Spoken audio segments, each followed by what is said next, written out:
www.dj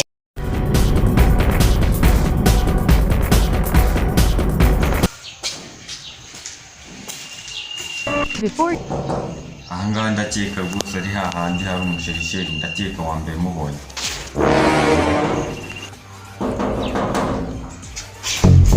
Abisema kuza usa nk'umuntu ushaka kubona urugi bimeze Umva mani bandangiye kuri umusheri wa danje. ushaka ko ngufasha iki Ndangira ahantu nakuri ibikoresho bya mbere by'ubwubatsi hano mu Rwanda tu.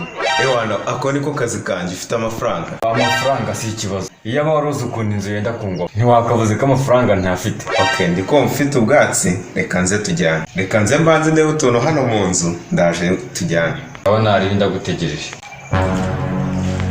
ewana uriya muntu ngiye kumugira ubwatsi ubwo yemeje ko afite amafaranga arayafite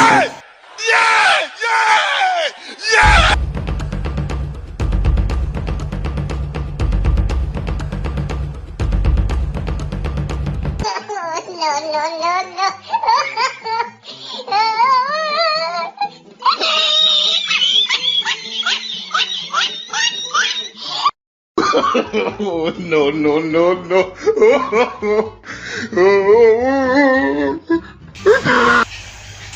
Bamubwire rero kazi ubwenge urumva ndi bosi wawe icyo ngicyo urakizi ibi bikoresho nazanye utazagira umuntu ugurisha n'uyu muntu umunsi rwose kandi turi mu kazi ariko hari ibindi bitari byaza biri kuva Zimbabwe ubwo se abakiriya ntibajya baza Zimbabwe ndakubujije wibuka ko ni bosi wawe nzamufata wagurishije numva rero icyabo cyiza ari uko wamukonje wowe sigara ku mizigo kuko ntabwo nzajya mba naje ngo mbe nicaye hano mu kazi arinde ntabwo ndabizi kuri boss sigara ku mizigo ewa ntari okay ngo tuzavugana sawa akashanga boss yavuze ndaje nje automat gusa ibintu byose birimo ahangaha ewa ande sigo mwana kabisa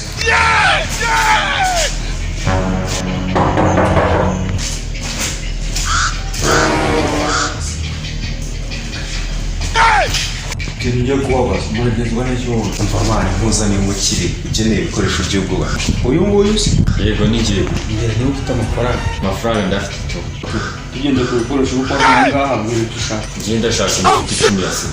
ushaka imiti icumi yonyine N'amakarito y'amakaroveri. okay twose muzo amafaranga ugura Si ibihumbi 10 byonyine se.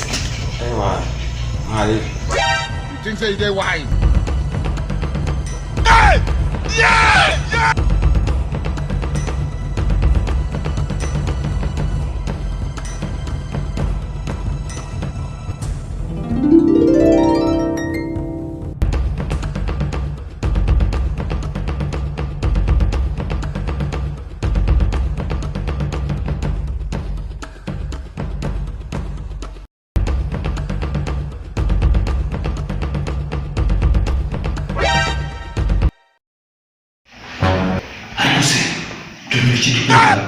wa muntu ntabwo ari kumurishiriza ibintu wasanga ari kumurishiriza imitungo yanjye reka nzegende mu kazi